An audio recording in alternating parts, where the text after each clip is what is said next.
मला पुढे जायचंय. आणखी एक आक्षेप तुमच्यावर तुमचे विरोधक घेत आहेत, तुमचे टीकाकार घेत आहेत की राज ठाकरे दिलेली आश्वासनं, विशेषतः जाहीर सभात दिलेली आश्वासनं पाळत नाहीत. उदाहरणार्थ कल्याण डोंबिवलीची निवडणूक झाली, तिथे लोकांनी तुम्हाला भरघोस यश दिलेलं आहे. 27 तुमचे लोक निवडून आलेले आहेत. तिथल्या जाहीर सभातून तुम्ही असं म्हणाला होतात की कल्याण डोंबिवलीमध्ये 15 दिवसातून एकदा तरी मी येईन आणि ह्या कारभाराकडे लक्ष देईन.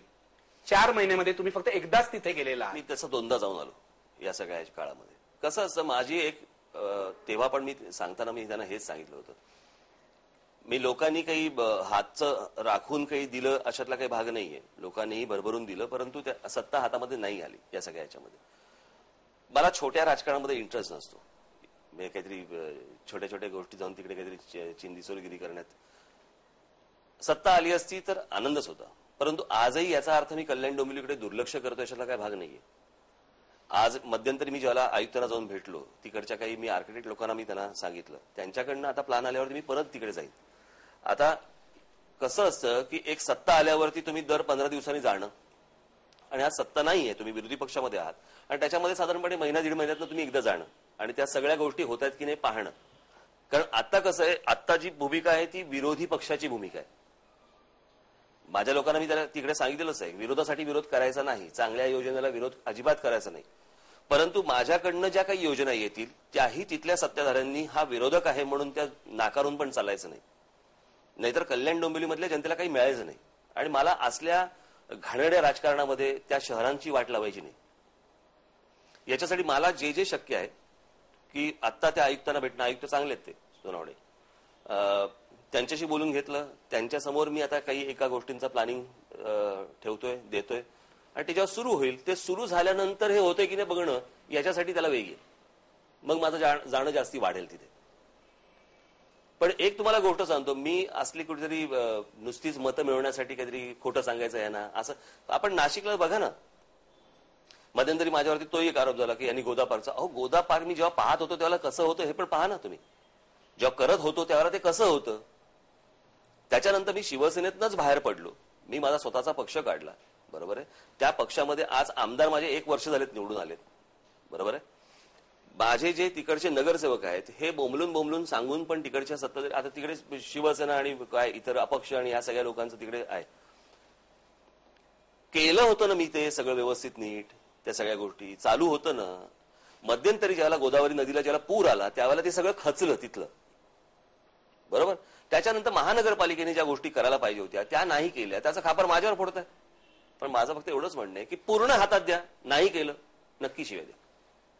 म्हणून मला जे हवंय ते मी लोकांना, कसं आहे सगळे बघून झालेत ना.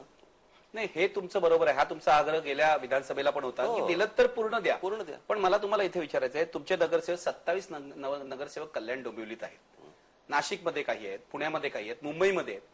एवढ्या सगळ्या मिळून नगरसेवकांचे वॉर्ड तरी चांगले होऊ शकतात की नाही, कसं ती जबाबदारी तुम्ही का घेत नाही? याचं कारण सांगतो तुम्हाला. ह्या सगळ्या गोष्टी कसं राजकारण खालच्या लेवलला चालतं ना, हे जर समजा तुम्ही बघितलं, माझे नगरसेवक तिथे तिथे काम करतात. आता कसं सत्ता कोणाच्या हातात आहेत आणि त्यांचा विरोधक कोण आहे, तिकडे ह्या गोष्टी होतात ना. मग आपल्याकडे राजकारण पण इतकं हेल्दी नाहीये की ज्याच्यामध्ये समजा एखादा विरोधक नगरसेवक असेल आणि तो जर समजा चांगलं काम करत असेल किंवा करायची इच्छा असेल तर त्याला तिकडे काम करायला प्रोत्साहन देणं, कारण त्याला काम करायला प्रोत्साहन देणं म्हणजे त्याची ती सीट कन्फर्म झाली, अशा कुठच्याही सगळ्या गोष्टींमध्ये ते सगळं प्रकरण अडकतं. आणि असल्या, म्हणून मगाशी म्हटलं, असल्या घाणेरड्या राजकारणामध्ये हे अडकून पडतं.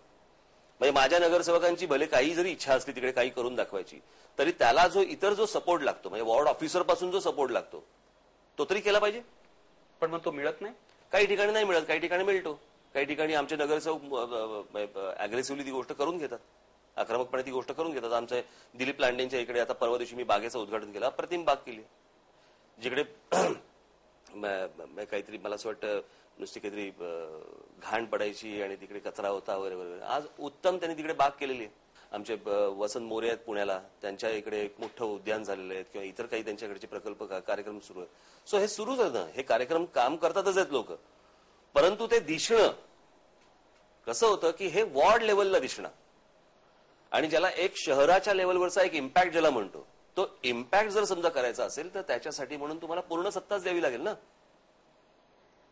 मग कसं होतं की माझ्या हातात काही न देता मला जे प्रश्न विचारले जात आहेत ते ज्यांच्या हातामध्ये जी सत्ता दिलेली आहे त्यांना एवढे प्रश्न विचारलेच जात नाहीत की तुम्ही 15-15, 20-20 वर्ष सत्तेमध्ये आहात, तुम्ही काय केलं. त्यांचा संपूर्ण काळ हा पाहता त्यांनी करून ठेवलेली गोष्ट एवढीशी आहे. आणि जर समजा माझ्या नगरसेवकांनी जर समजा एवढीशी कुठे गोष्ट एवढीशी चूक जरी केली तर ती एवढी म्हणून बघायची.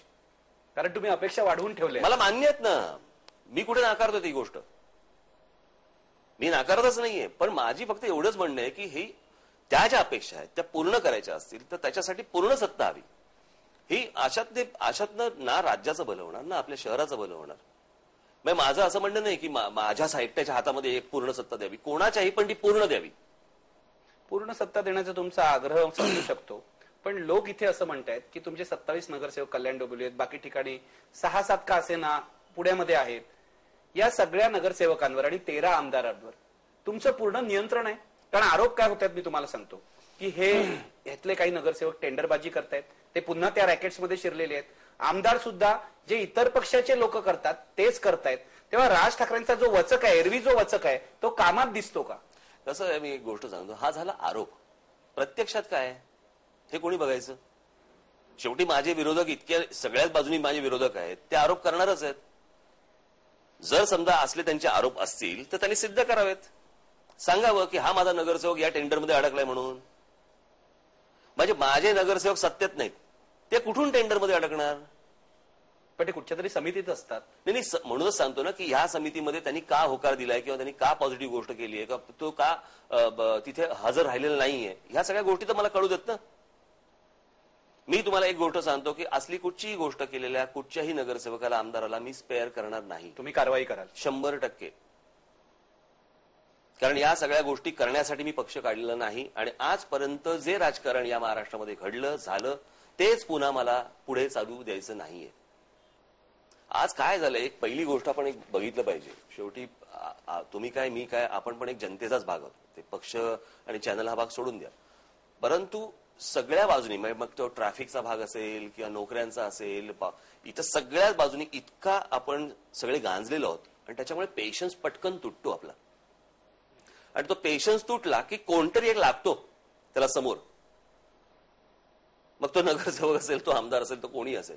आणि मगाशी आपण म्हटल्याप्रमाणे जर समजा राज ठाकरेकडनं जर अपेक्षा असतील, इतरांकडच्या अपेक्षा संपलेल्या असतील, तर राज ठाकरे जास्ती शिव्या खाणार.